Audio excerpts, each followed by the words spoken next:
Hey, how you doing, buddy? You look awful wet. Come on in. About halfway, this fucking storm started. I guess I should have borrowed my dad's car. During the late 1980s, Falcon Studios refined the look of the modern gay adult film star. Mike Henson quickly became one of the studio's most recognizable faces. His films were successful, he won industry awards, and from the outside, his future seemed limitless.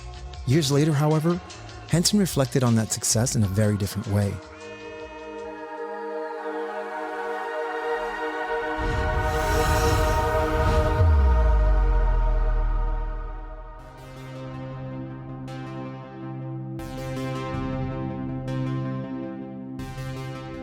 Mike Henson was born Kenneth Seymour on September 15, 1963.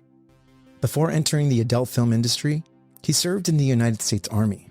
According to Henson, he answered an advertisement placed by Falcon director John Summers, who was looking for new performers. The audition didn't end the way Henson had hoped. Summers liked his face, but he didn't think his body matched the image Falcon wanted. Henson was simply too skinny.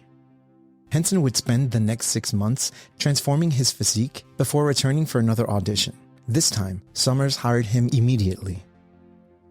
Okay, so what am I supposed to do? Just sit down and wait? First, you have to know who you're waiting for.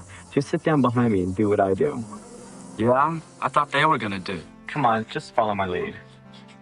By the late 1980s, gay adult films were changing.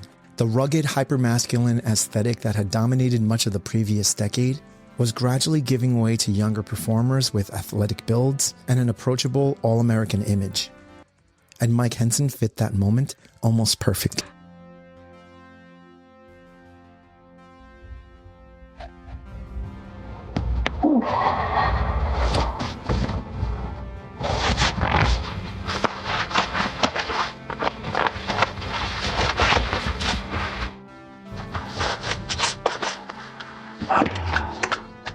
Too cold for school, but it ain't too cold to go hang out. One of the defining moments of Henson's career came with Big Guns, William Higgins' ambitious 1987 feature. The film became one of the era's landmark releases and earned Henson the XRCO Award for Best Actor, further establishing him as one of the industry's rising stars. Yeah? I think it's time to do your legs. I don't want to get oil on your shorts. Why don't you take your shorts off?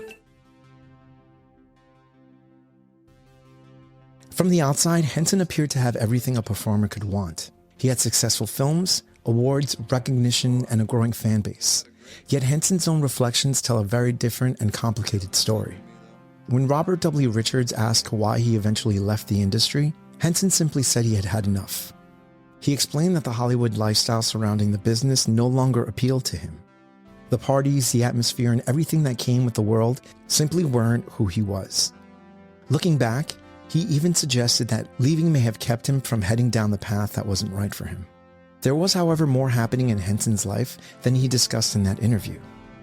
Around the same time, he learned that he was HIV positive and struggled with drug addiction, challenges that would shape the next chapter of his life.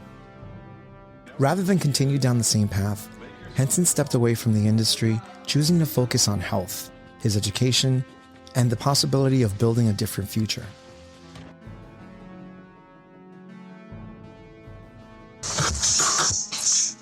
Hi, you mind? I'll tell you, don't have a thought. Didn't work out like I planned. Henson eventually returned to perform again, but his reasons had changed. After quitting smoking and recommitting himself to fitness, he felt healthier than he had in years. Outside of the industry, Henson continued moving forward, earning a degree in computer science from UCLA, and building a life that extended well beyond the stage name audiences had come to know. The new beginning, however, wasn't without its struggles. Although friends said he had achieved several years of sobriety, Henson continued battling addiction. And on September 6, 2002, Kenneth John Seymour, Mike Henson, died in Philadelphia at the age of 38 from an accidental heroin overdose. The news came as a shock to many who knew him. In the years that followed, friends and former colleagues remembered not only Mike Henson, the performer, but Kenny Seymour, the person. They described someone who was intelligent, thoughtful, kind, approachable, and someone whose life was far more complex than the confident image audiences saw on screen.